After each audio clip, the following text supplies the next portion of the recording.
So, I have gotten a couple guns since I made my other videos, and my last one was that Bodyguard 2.0. But since I visited the range, I'd say a couple months ago, I got a new favorite gun. It was a favorite gun I wanted for a little while, and I always thought it was going to be out my price range to get. This one is, I want to clear out the Rhinos, the Chiappa Rhino 60DS, or my version of it.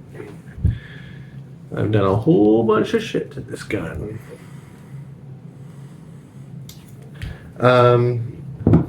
I wanted something bigger. I wanted a revolver, but I've got fucked up wrists from lots of sword fighting. So getting 357 revolvers that don't fuck up my wrist is pretty unlikely. So I've shot a bunch of them at this point. Lots of Taurus, a couple Smith & Wessons, and I worked at a gun range so I could rent and shoot guns for free, aside from the ammo. So I got to shoot a bunch of guns there. And the Chiappa Rhino being in that like $1,500 price point was something I didn't think I was going to get for a long time. Well, I was in my range probably a couple months ago, and I was picking up some guns I put in layaway. And my boss came up to me, and he was like, "Hey, I know you've been looking for this gun for a while. Well, it came out of our range cabinet." So this was the range rental gun at the range I was working at.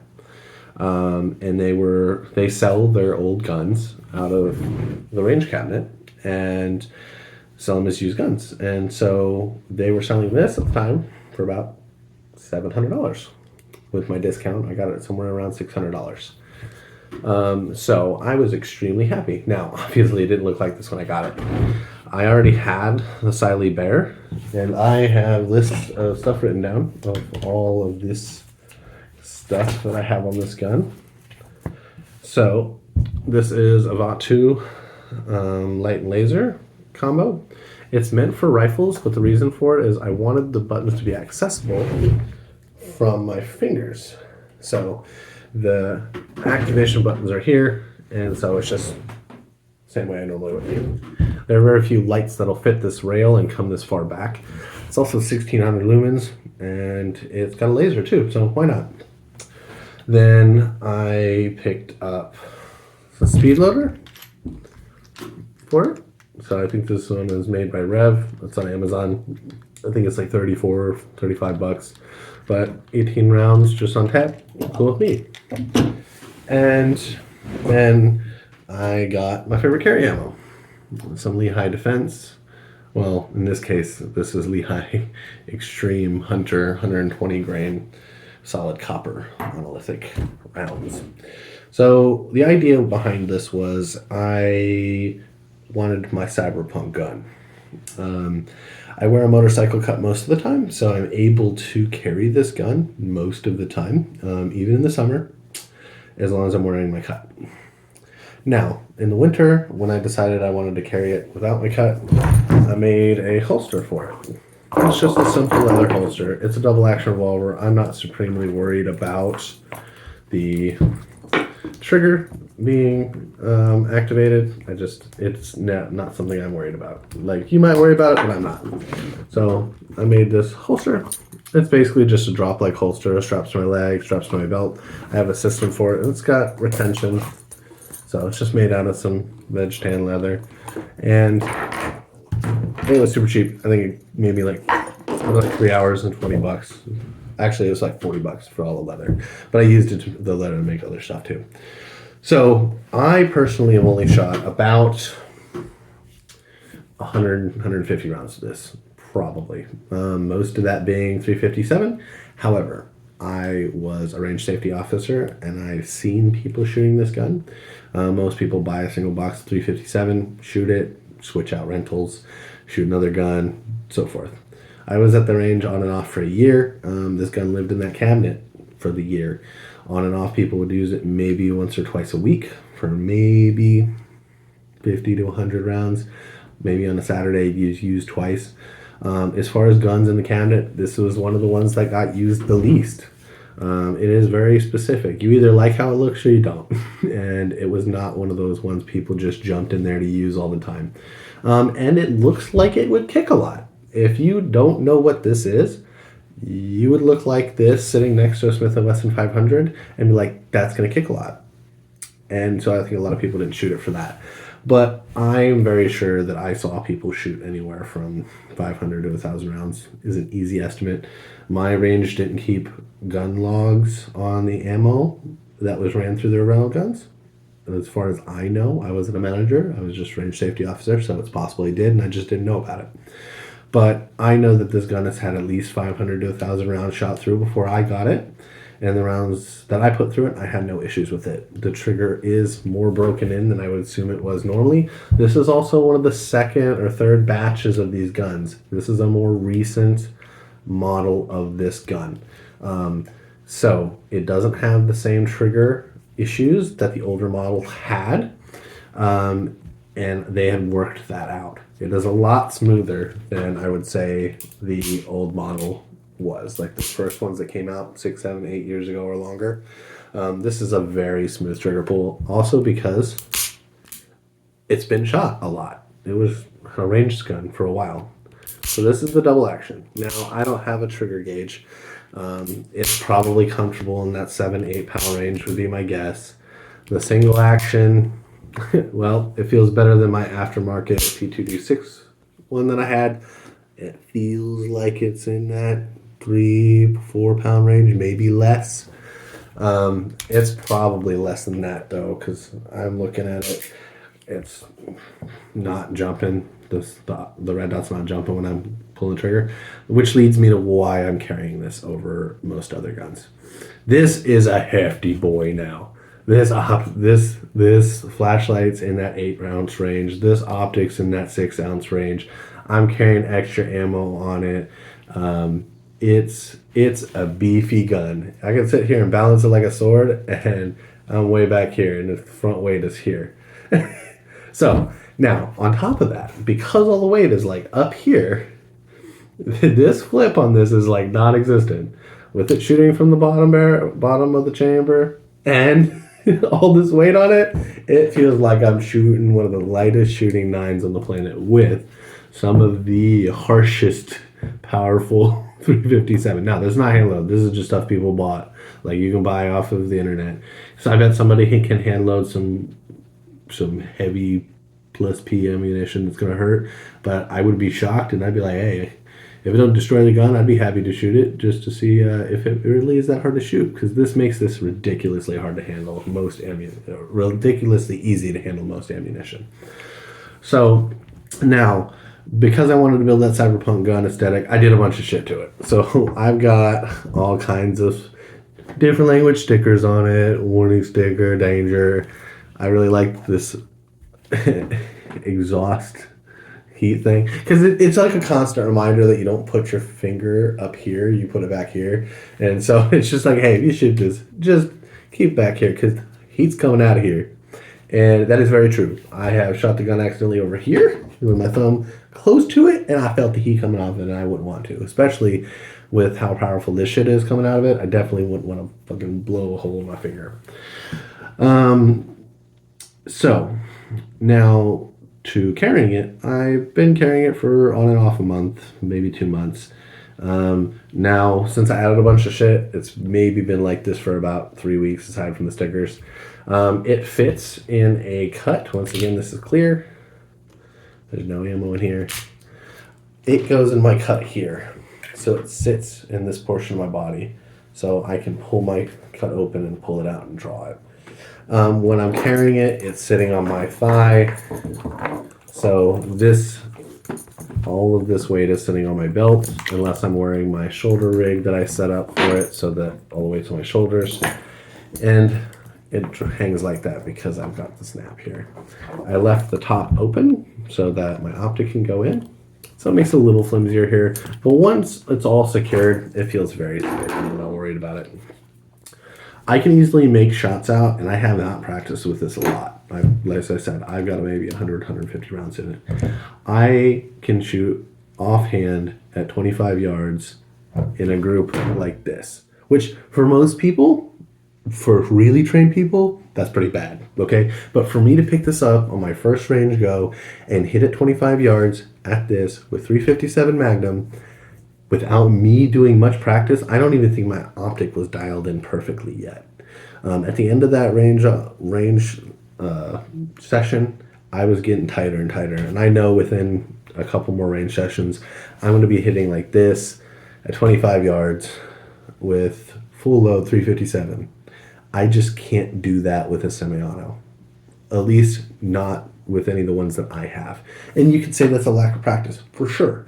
But for me, the weight of this, the recoil of this, the smoothness of the trigger, the amount of forgiving that this is for the power trade-off is high enough that I would rather just carry this if I can. Now, I have other guns to carry if I can't carry this.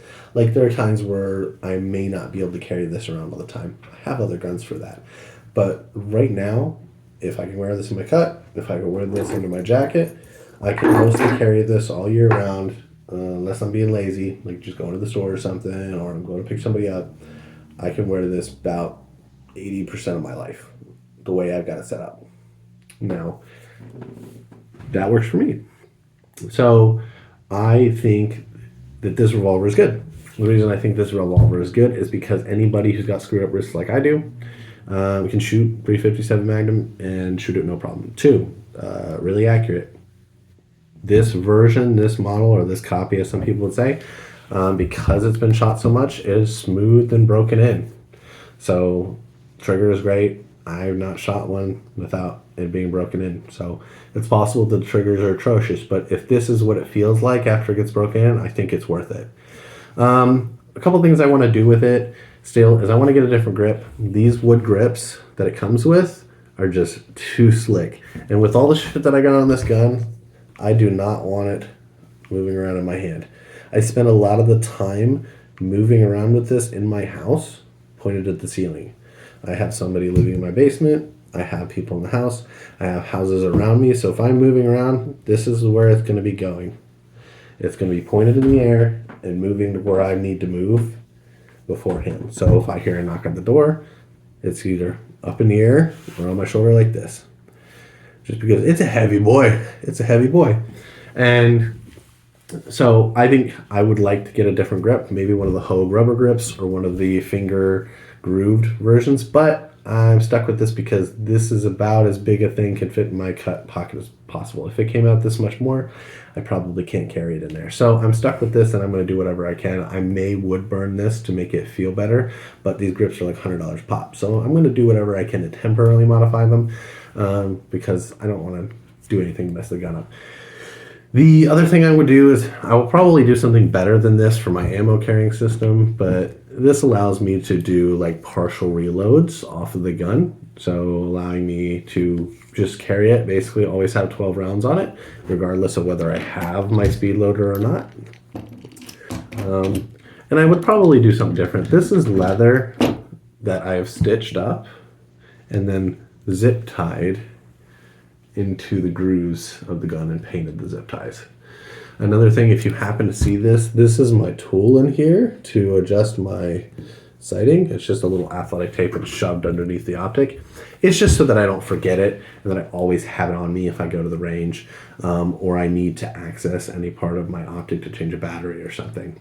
This just, which in this case I don't have to on this one. Some optics you have to use little screws, but this one I can just use a penny. But I like having the tools on the gun. This means I can grab this and go. And ideally, any pair of pants I have, any jacket I have will either have this, or I will have some speed strips, and I will have the ammo for the gun.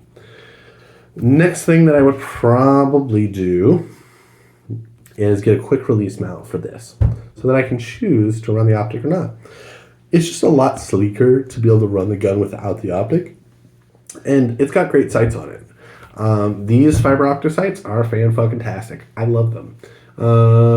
Mine's starting to get a little worn out and slidey. I had to heat it up a little bit, but once again, the gun's been shot a lot. I'm pretty sure this is not the first time that this has been replaced.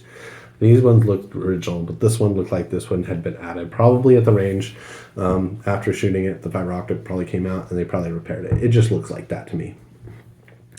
Getting a quick release for this so that I can take it on and off.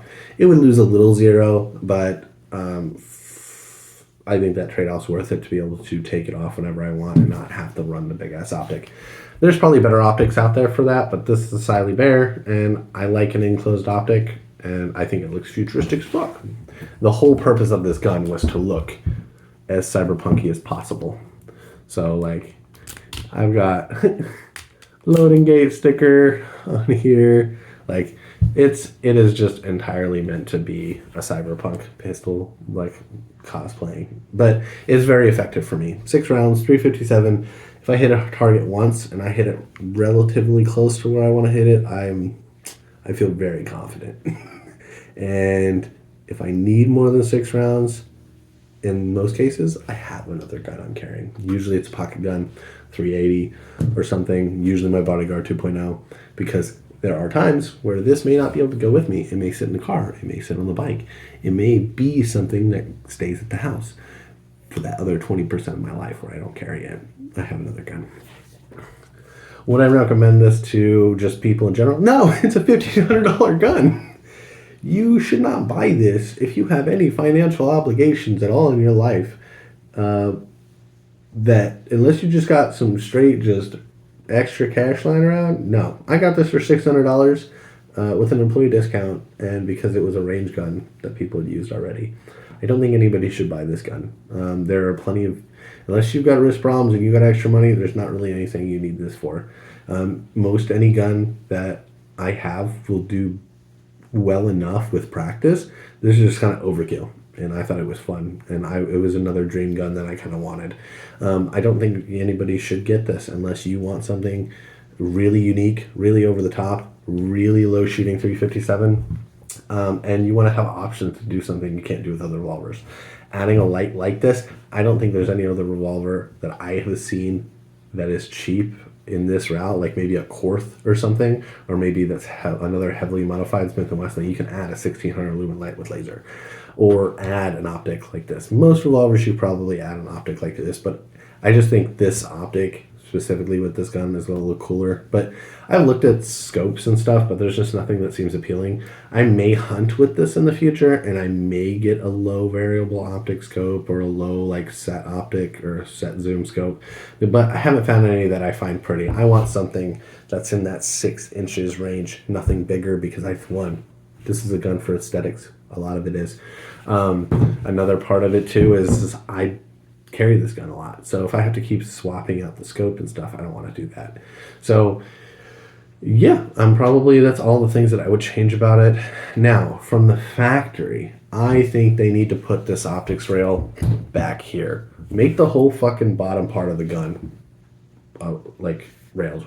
There's no reason not to. And the same with the top here. Why not just make this whole part railed? Why not just make the whole fucking top of the gun railed and just put like rail mounted sights? I don't know. I'm not a gunsmith. But this is enough to make it work. But you have to be creative in finding solutions to work around the gun with your accessories. And yeah, I have with this flashlight, but maybe some people don't want to add like 8 ounces, 6 to 8 ounces of a flashlight. You know, it's overkill. And yeah, it's cool to me, but I feel like it's a silly workaround to add a light to the bottom rail. Otherwise, you have to come all the way up here to activate it, whereas now I can come here. It's just a lot of work for something that I feel like you don't have to do, wouldn't have to do if they put the rail farther back. It is hard to load with moon clips.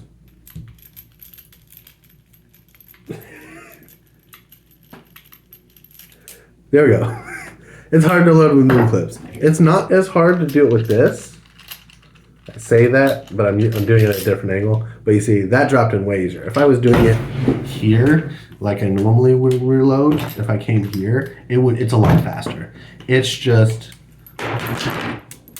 the moon clips bend, and it just doesn't sit very well. Like even this, you see how like there's a lot of play there. They don't set well. So I really just keep the moon clip in there so that I can play with the gun whenever I want, right? So here's the moon clip in here. If I'm sitting there watching TV and I want to play with the gun, I'll just come here, pop this out, pull that ammo out, and now I can sit here, do my dry fire or whatever, and when I'm done, I just put my ammo back in. This just allows me to have a little more flexibility and when I can play with the gun and when I can't. Next thing, do I think this is a practical setup? No. I think that you're making a revolver with 6 shots do more work than it really needs to. I could take my P26, I could take my bodyguard, I could have any of those fill similar roles in most of my life, like home defense, concealed carry. At this point, you're verging on making a go-to-war revolver with possible AP qualities in its ammo, optic for range, bright-ass flashlight. Most of these things are overkill for EDC. But once again, I don't think so for home defense, but some people might think so. Do I think this is good for hunting? I don't know yet. I haven't hunted with it, but I would like to find out. I think if I can hit 25 yards pretty easy with no practice with this, I can start hitting farther distances, and that's going to be something I'm going to practice. So yeah, I think I have made probably the coolest